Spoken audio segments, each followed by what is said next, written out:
Hello students. अब हम firm का इक्विलिब्रियम और इंडस्ट्री का इक्विलिब्रियम दोनों ही डिस्कस कर चुके हैं, तो हम आगे के जो कॉन्सेप्ट्स हैं हमारे चैप्टर में उनको डिस्कस करेंगे। एक तो है difference between equilibrium of the firm end of the industry. Firm और इंडस्ट्री के इक्विलिब्रियम में क्या अंतर होता है। डेफिनेशन, पहली बात तो डेफिनेशन में ही अंतर है। फर्म इक्विलिब्रियम में तब होती है जब फर्म की कोई टेंडेंसी नहीं होती आउटपुट को इंक्रीज या डिक्रीज करने की।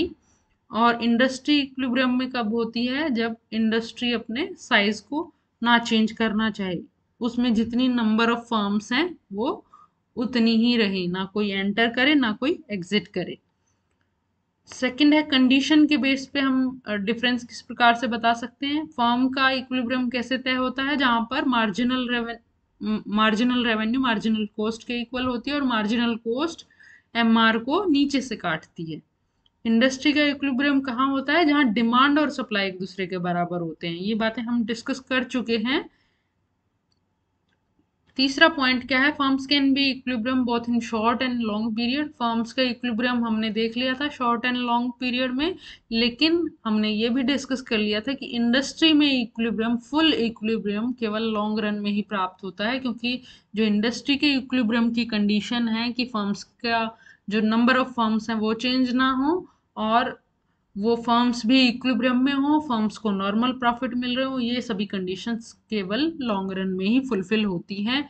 तो ये डिफरेंसेस थे हमारे फर्म और इंडस्ट्री के इक्विलिब्रियम में क्या अंतर है, उसको हमने डिस्कस किया। नेक्स्ट है supply curve of A firm and industry. Firm और इंडस्ट्री का सप्लाई कर्व कहाँ होता है, शॉर्ट रन में, लॉन्ग रन में। Supply curve is that curve which indicate various quantities supplied by the firm at various prices। various prices पर firms कितनी quantity supply कर रही हैं वो हम सप्लाई कर्व की हेल्प से प्रेजेंट करते हैं। ये देखिए, मैंने पिछले चैप्टर में कहा था कि ये वाला पॉइंट मैं आपको नेक्स्ट चैप्टर में एक्सप्लेन करने वाली हूँ। Short run supply curve of perfectly competitive firm is that portion of marginal cost curve which lies about the average variable cost curve. Supply curve क्या होगा एक फर्म का शॉर्ट रन में, वो पोर्शन मार्जिनल कॉस्ट कर्व का जो average variable cost से ज्यादा है। ये शट डाउन पॉइंट हम कर चुके हैं पिछली वीडियो में। तो शट डाउन पॉइंट है ये हमारा, और उसके बाद का पोर्शन मैंने क्या बताया था कि फर्म का सप्लाई कर्व होता है। इससे नीचे अगर प्राइस जाता है तो फर्म सप्लाई नहीं करती। सप्लाई कर्व क्या है, डिफरेंट प्राइसेस पर कितनी क्वांटिटी फर्म्स सेल कर रही हैं, उन दोनों के कॉम्बिनेशन से हमें सप्लाई कर्व मिलता है। तो अगर इससे कम प्राइस, ओपी से कम प्राइस होता है तो फर्म्स प्रोड्यूस नहीं करेंगे और ना ही सेल करेंगे। शट डाउन पॉइंट होता है। इसके ऊपर का जो पोर्शन है, जो हमारा डॉटेड पोर्शन था, वो हमारा क्या है, फर्म का सप्लाई का शॉर्ट रन में, जब फर्म को केवल एवरेज वेरिएबल कॉस्ट मिल रही है। क्योंकि फिक्स्ड कॉस्ट का लॉस उसको, अगर वो प्रोडक्शन को सस्पेंड भी कर देती है कुछ समय के लिए, तो भी उसको सहन करना पड़ता है।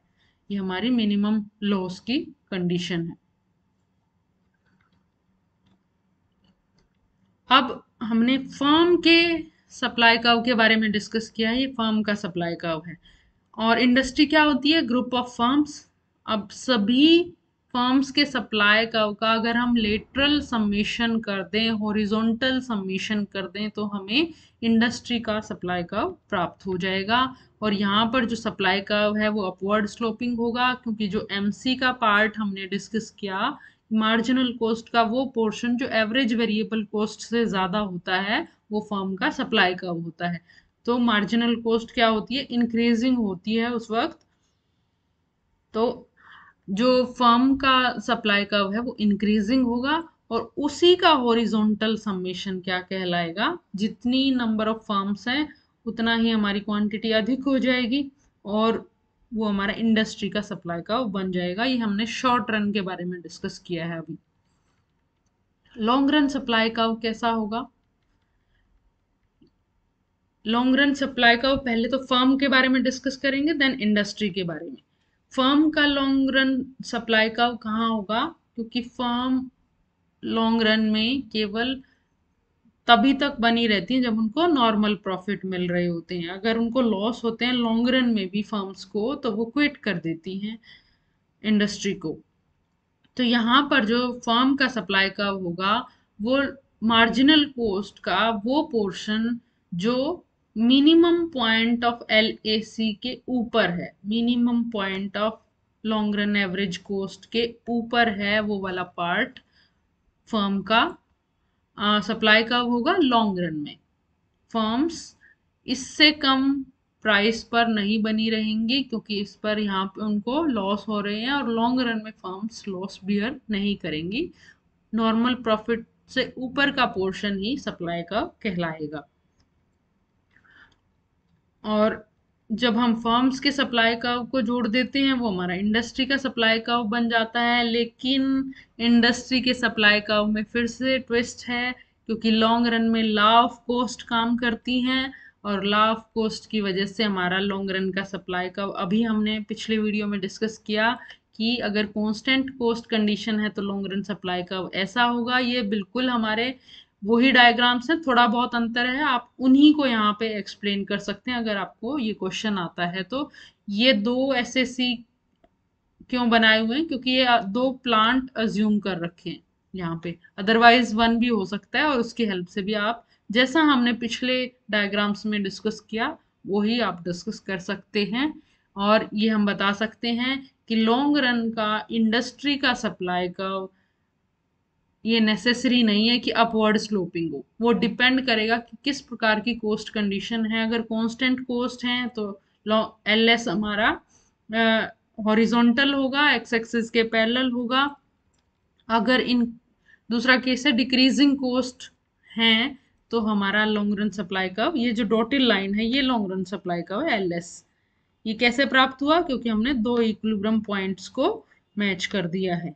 ये यहाँ पे सप्लाई का वैसे बनाए हुए हैं, ये आप सीधे भी बना सकते हैं, कोई डिफरेंस नहीं है। आप, मैंने आपको बताया कि आप पहले वाले डायग्राम्स भी यहाँ पे डिस्कस कर सकते हैं, वही चीज़ यहाँ पे एक्सप्लेन करी हुई है। सिर्फ हमने ये बताना है कि इंडस्ट्री का लॉन्ग रन का सप्लाई का डाउनवर्ड स्लोपिंग भी हो सकता है, अपवर्ड स्लोपिंग भी हो सकता है, और एक्स एक्सिस के पैरेलल भी हो सकता है। वो डिपेंड करता है कि किस प्रकार की कोस्ट कंडीशंस हैं। अब अगर इंक्रीजिंग कोस्ट है तो लॉन्ग रन सप्लाई का कैसा होगा, इंक्रीजिंग होगा। ये देखिए LS कैसा है, इंक्रीजिंग है। जब इंक्रीजिंग कोस्ट कंडीशंस हैं, ये देखो कोस्ट इंक्रीज हो जाती है, पिछली वीडियो में हमने डिस्कस किया था। सप्लाई का ये थोड़ा सा कर्वेचर फॉर्म में ले रखा है, ऐसा जरूरी नहीं, आप स्ट्रेट भी ऐसे भी बना सकते हैं, ऐसे भी बना सकते हैं। ठीक है, तो ये आप कॉन्सेप्ट कर लेंगे। हमने अभी क्या डिस्कस किया, एक तो हमने डिस्कस किया कि फर्म्स और इंडस्ट्री के इक्विलिब्रियम में क्या अंतर होता है। दूसरा हमने डिस्कस किया कि फर्म का सप्लाई का शॉर्ट रन में क्या होता है, इंडस्ट्री का क्या होता है, लॉन्ग रन में फर्म का सप्लाई का कहाँ, कौन सा पोर्शन होता है मार्जिनल कॉस्ट का, और इंडस्ट्री का सप्लाई कर्व डिपेंड करता है लॉ ऑफ कॉस्ट पे। फिर उसके बाद एक पोर्शन है आपका एप्लीकेशन ऑफ परफेक्ट कंपटीशन। ये ना तो आपकी बुक में इतना सफिशेंट और बेहतर तरीके से इसको बता रखा है, तो इन शॉर्ट मैं यहाँ पे आपको बताऊंगी कि आप इतना ही कर लें, वो सफिशेंट रहेगा।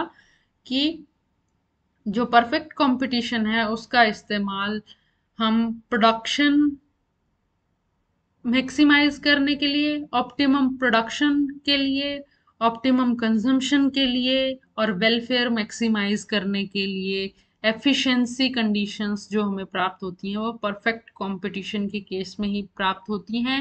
एफिशिएंसी कंडीशंस का संबंध इकोनॉमिक एफिशिएंसी या इकोनॉमिक वेलफेयर से है, इकोनॉमिक वेलफेयर से है।